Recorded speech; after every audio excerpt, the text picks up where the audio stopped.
The film begins, and we see that at exactly 2:17, 17 children from the same city walk out of their homes and start running in the same direction. But none of them ever return, because they all disappear. Their houses had CCTV cameras and alarm systems, yet by the time their parents noticed, it was already too late. The CCTV footage only showed that all the children were running with their arms stretched out like airplanes. And every time, the timing was 2:17. The strangest part was that all the children went to the same school and were in the same class. There were 18 students in total. 17 vanished and only one child was left, a boy named Alex. Their teacher was Justine, so she became the first suspect. The police questioned Justine, Alex, and his parents, but nothing useful came out. A whole month passed, but there was still no sign of the missing children. Now the story is shown from different characters' points of view. First, we see Justine's side. She arrives at school as usual, but this time, only one child was in the classroom, Alex. All the others were missing. Soon she learns that the children disappeared mysteriously. Suspicion on her begins to grow. Parents start blaming her. Some even say that Justine is a witch who uses dark magic on children. These accusations break her down. She becomes depressed and starts drinking. During the investigation, the school is shut down. A month later, it reopens for new students. Before that, a big parents' meeting is held. All the parents of the missing children were invited. Even today, they blame Justine. She tries to defend herself, saying she did nothing wrong and that she loved the children very much. The principal supports her and says she is innocent and is herself a victim. Suddenly, one father named Archer stands up angrily. He again calls Justine a witch. Everyone becomes aggressive, and the situation gets out of control. Someone even tries to attack her. The principal immediately calls security and gets Justine out of there. He tells her to go straight home and avoid going out for a few days. Justine returns home, upset, and begins drinking again. Then the doorbell rings. She asks, "Who is it?" But no reply comes. She looks through the peephole. No one was there. She feels uneasy. She checks through the window. Still no one. As she turns around, someone bangs heavily on the door. Panicking, she shouts, "Who is it? Go away." After a while, she gets the courage to go outside. She finds that someone has written "witch" in big letters all over her car. The next day, Justine goes to the police station to file a report. There, she meets her friend, who is a police officer. Later, she visits the school. The principal tells her that things are still dangerous, and she shouldn't come for now. Justine asks if she can at least talk to Alex. The principal says the parents are too angry and she should stay away from the kids. She leaves, sad, and meets her police friend again at a bar in the evening. She notices bandages on his hand and asks what happened. He says he got injured while handling a strange case. Justine tells him people are calling her a witch, and someone even wrote it on her car. The officer tries to calm her down. The next day, Justine says she feels Alex knows something, and they need to talk to him. The officer refuses and tells her to let the police handle it. But Justine does not listen. She follows Alex when he walks home from school. Alex enters his house and the door shuts. Justine rings the doorbell, but no one answers. She clearly hears movements inside, though everything stays silent. She had seen Alex enter, and someone had opened the door for him. She feels something is wrong. She walks to the backyard. One window is slightly open, so she peeks inside. The house is completely dark, and two people are sitting in the darkness. She gets scared and drops a shovel by mistake. Even after the noise, no one comes out. She checks again. Both were still sitting exactly the same, like statues. Everything looks strange. She goes to the principal and tells him something is wrong in Alex's house, and he might be in danger. The principal says he'll look into it, but asks Justine to stay away for now. Later, Justine goes to pick up her ring from a shop, but a woman starts following her. Suddenly, the woman grabs Justine's hair from behind, throws her to the ground, and threatens her with a bottle. "You came to our house, didn't you?"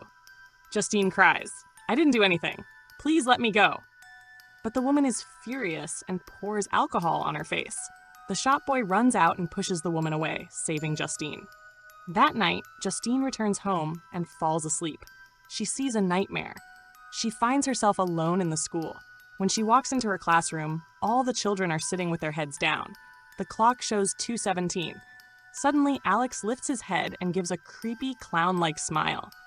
Terrified, Justine wakes up. She tries sleeping again. But as soon as she lies down, she sees a woman on the ceiling with a clown-like face. She screams, and then realizes this dream was actually a dream inside another dream. The next day, Justine goes to Alex's house again. She tries talking to him, but Alex only says, "Stop following me," and goes inside. Justine doesn't give up. She knocks again and says, "I know you're inside. Come out." No one answers. This time she sits outside, thinking someone will eventually come out. But afternoon turns into night, and no one appears. She falls asleep right there. When the door finally opens, Alex's mother steps out holding scissors. She runs toward Justine in a strange way, but when she finds her asleep, she quietly cuts a piece of Justine's hair and walks back inside. Here, Justine's story ends, and now the story shifts to Archer's point of view. Archer is a single father whose son was also among the missing children. He is deeply disturbed and keeps watching his son's CCTV footage, searching for any clue. Every day, he goes to the police station hoping for news, but the reply is always the same. The investigation is ongoing. At the parents' meeting, he again lashes out at Justine. Even later, he continues targeting her. When Justine went to buy alcohol from the shop, he followed her all the way home. He was the one who wrote "witch" on her car and rang the doorbell at night to scare her. That night while sleeping, Archer suddenly wakes up. The clock shows the same time, 2:17. He hears a noise. He thinks his son has come back. He searches the whole house but finds nothing. Then the door creaks open. He runs outside and sees his son in the distance, running with his arms spread like an airplane, heading toward a house. Archer follows him inside, searches the place, and goes upstairs. On the bed, his son is lying there. Crying, he asks, "Where did you go, son?" But the boy stays silent. Archer breaks down, saying, "Forgive me, son. I wasn't there for you. I miss you so much. I love you more than anything." Then a light falls on the boy's face. And instead of his son, Archer sees a terrifying clown. He screams and wakes up from the nightmare, just like Justine. But this dream gives him a clue. He walks outside and looks toward a distant tower. He remembers that in his dream, his son ran in that direction. He takes out the map of his house and draws a straight line from his home to that tower. He then goes to the house of another couple whose daughter had also disappeared. He draws a line from their house as well and marks it. He was doing this because all the missing kids were connected in some way. So wherever both lines met, that would be the place where the kids had gone. As soon as he finds the meeting point, Archer marks that spot and sets out to check it. On the way, he sees Justine's car. He decides to talk to her first. At that moment, Justine was at a fuel station filling her car. As soon as she sees Archer, she gets irritated and says, "Look, leave me alone. I am not a witch. I didn't make the kids disappear. I'm only trying to find who is behind all this." Right then, she sees the principal running toward them with blood on his face. The next second, he attacks her and starts choking her. Archer quickly jumps in to save her and fights the principal. But the principal was extremely angry. His eyes were red, and he starts overpowering Archer. In the end, he also grabs Archer's neck, and this part ends here. Now the story shows things from the police officer's point of view. He sits in his car and leaves for work. On the way, he notices a boy peeking into someone's house. When the boy sees him, he tries to run, but the officer catches him. The officer asks, "Do you have any weapons or drugs?" The boy says no, but when the officer checks him, the needle in the boy's pocket pricks his finger. This clearly shows the boy was lying. He was actually a drug dealer carrying injection drugs. The officer gets angry and punches him hard, then goes to treat his finger. After a moment, he lifts the dealer up and says, "Look, I'm letting you go. Don't tell anyone. Leave this city now, and if I see you again, the result won't be good." He warns him and lets him go. Now we understand that the bandage Justine saw on his hand was because of this same injury, the one he avoided explaining. After this, he had met Justine and then gone home. But here we learn something shocking. The officer was married, and his wife was the same woman who attacked Justine in the store. She suspected him, which is why she acted that way and asked, "Did you come home?" After that, the officer goes to the police station. While walking outside, he sees the same drug dealer again. He gets angry and shouts, "What did I tell you?" Hearing this, the dealer runs, and the officer chases him in his car. This time, he had decided not to spare him. Here the officer's part ends. Now it shifts to the drug dealer. We learn that he not only took drugs, but also stole things. He had no proper place to live, and at this time, he lived in a tent in the forest. The officer told him to leave the city, but he neither left nor changed. He goes to Alex's house to steal. He climbs up and enters through a window somehow. The house was completely dark. He thought it was empty, so he starts searching for things. Suddenly, he sees Alex's mother and father on the TV screen. He gets scared and says, "Sorry, I didn't do anything." But he notices that they were not moving at all, like statues. He takes things from right in front of them and puts them in his bag. As he is about to leave, he hears sounds from the basement. Terrified, he goes down and sees all 17 missing kids sitting there. He gets shocked and runs away. He goes to a shop to sell the stolen things. There, he notices the missing kids' posters on the wall. His eyes light up because now he knows where they are. He thinks he will tell the police and get a reward. But outside, he sees the officer, so he runs away. He somehow reaches the forest again, but then he hears a creepy laughter. When he looks around, he sees the same clown-like figure standing far away and pointing at him. The dealer panics and runs into his tent. He tries to calm himself, saying, "This is not real. It's just in my head. Maybe I'm high." But then he sees a shadow outside. That means it was all real. The man starts opening the tent. Scared, the dealer grabs an injection. As soon as the zip opens, he quickly jabs the injection into the man's face. Then he realizes the man is actually the police officer. The officer gets even angrier and is about to beat him when the dealer shouts, "I know where the kids are! They're in that house's basement!" Hearing this, the officer stops and says, "Fine, show me." He handcuffs him and puts him in the car. The dealer takes him to the house. He stays in the car while the officer knocks on the door. Someone opens the door and lets the officer inside. The dealer watches from far away. Hours pass, but the officer doesn't return. It becomes night, and suddenly the door opens. The officer comes out, but his face is not the same. He looks crazy, furious, and out of control.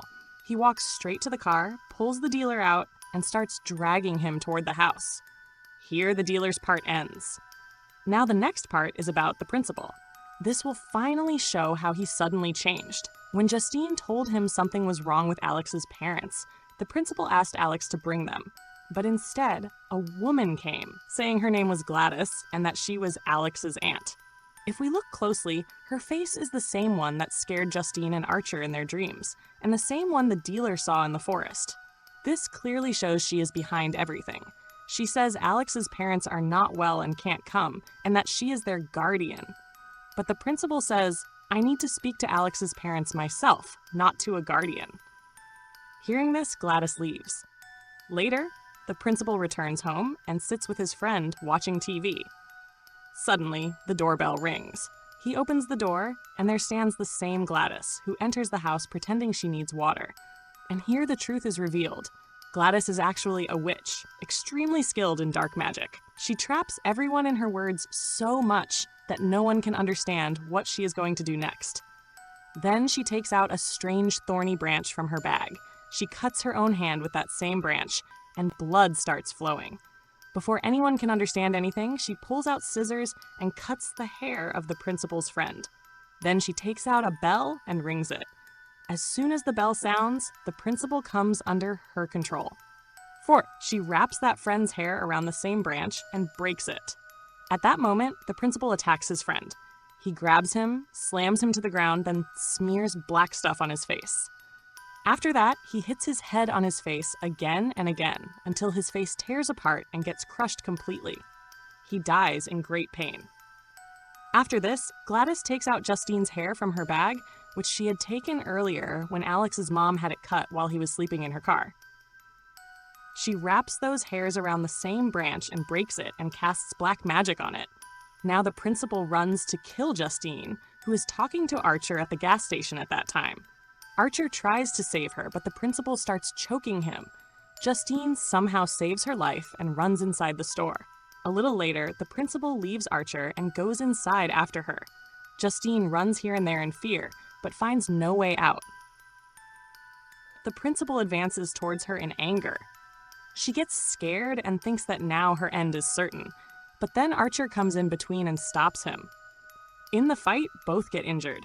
Taking advantage of the moment, Justine runs out from the front, but the principal, whose eyes had turned red with blood, starts chasing her again.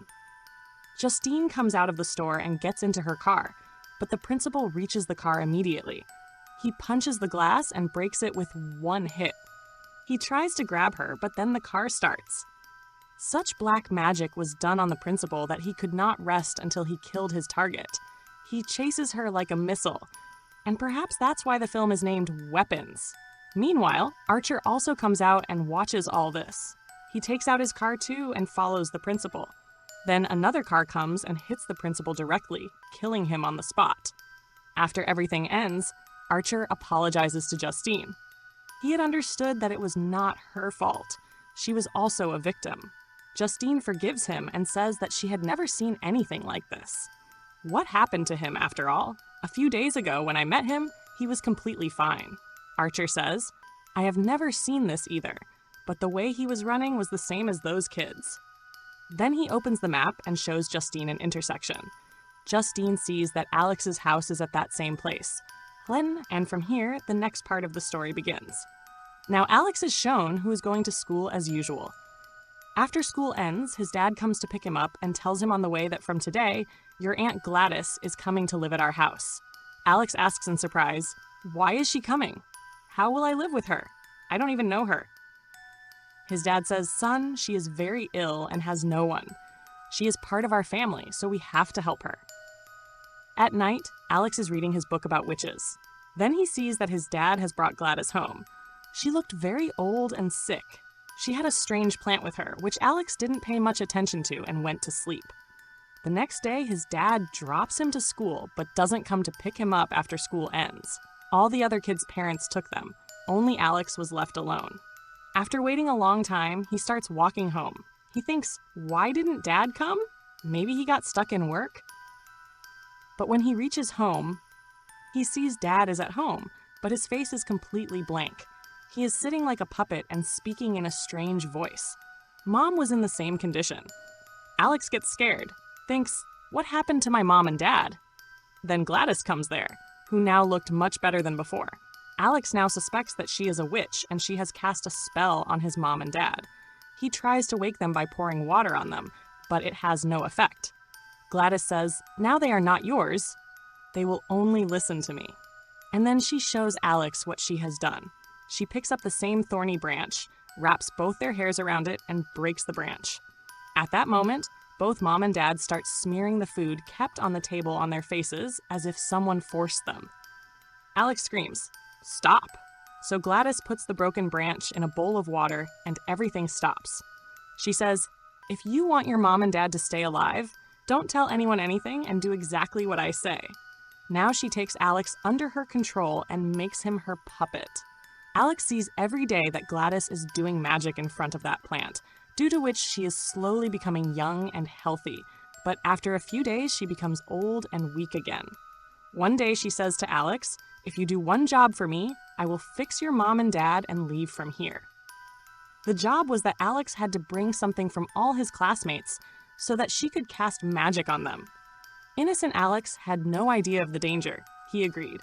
In school, he thinks what to steal: pencil, eraser, or sharpener. Then his eyes fall on the stickers with the kids' names. He thinks it will be easy to take these out. During play period, when all the kids are outside, he goes to class, takes out everyone's name stickers, puts them in his bag, and gives them to Gladys at home. At night at 2:17, Gladys does black magic with those names. All the kids come under her control, and one by one they leave their homes and reach her. She kidnaps them all and locks them in her house basement. The next day, Alex goes to school alone, and slowly the news spreads that 17 kids from his class are missing. There is investigation, but Gladys handles everything with her cleverness. Now in her dark basement, 17 kids and that couple were imprisoned. Alex was responsible for giving them food. He didn't say anything out of fear. The poor little child was bearing everything, keeping such a big secret in his heart. Now the story reaches the final part. In the present, when Alex returns from school, he sees a police car parked outside the house. He goes inside and sees the officer and the drug dealer both standing like puppets under Gladys's magic. Then Gladys comes and says, "Pack your things, we have to leave from here," and starts doing her magic. She had made Alex's mom and dad stand as guards at the door. Meanwhile, Archer and Justine also reach the house. The door opens and the officer is standing in front. Justine says, "I know him." They both go inside, and then the officer and dealer attack them. Archer starts fighting the dealer, and Justine runs to the kitchen, but the officer catches her. She says, "What happened to you? Come to your senses." But he doesn't stop. Justine gets a potato peeler in her hand, and she hits the officer's face with it so that he leaves her in pain. But surprisingly, the officer feels no pain. His eyes fill with blood, and he starts pressing her throat in anger. Helpless, Justine shoots him in the neck in self-defense, but he still doesn't die. Then she shoots him in the head, and he falls. Then she goes to Archer, where the drug dealer was choking him. Justine shoots him too. Archer goes to the basement and starts looking for his son among the kids, but there he finds Gladys. She snatches his locket, does magic, and takes him under her control. Now he goes upstairs and catches Justine. Meanwhile, a twist comes in the story. Alex runs to Gladys's room. There, her black branch and wig are kept. Alex does the same thing he had learned from her. He wraps Gladys's hair around the branch and breaks it. Now the same magic has a reverse effect on Gladys. All the kids suddenly become her enemies and run towards her. Gladys runs to save her life, but the kids catch her and attack her. They gouge out her eyes, then break her jaw and body. Gladys dies a painful death. As soon as she dies, the magic lifts from Archer and he leaves Justine. Coming out, he sees all the kids standing around Gladys's dead body, and among them he finds his son. Justine sees Alex, who is hugging his mom and dad and crying. But even after all this, no one becomes like before. Everyone was living in some incomplete state. 2 years pass. Some kids recover, but the rest remain the same. The reason was that Gladys was old and weak and wanted to stay young forever. With the black magic she used to control everyone, she was sucking their life energy to stay alive and young herself. Alex's parents could never become normal because their life force was completely drained. Some kids survived because Gladys had not fully sucked their life energy. Archer recovered because he was not under her control for long. The rest remained forever in a strange state, like Walking Dead people. And with this, the story ends here.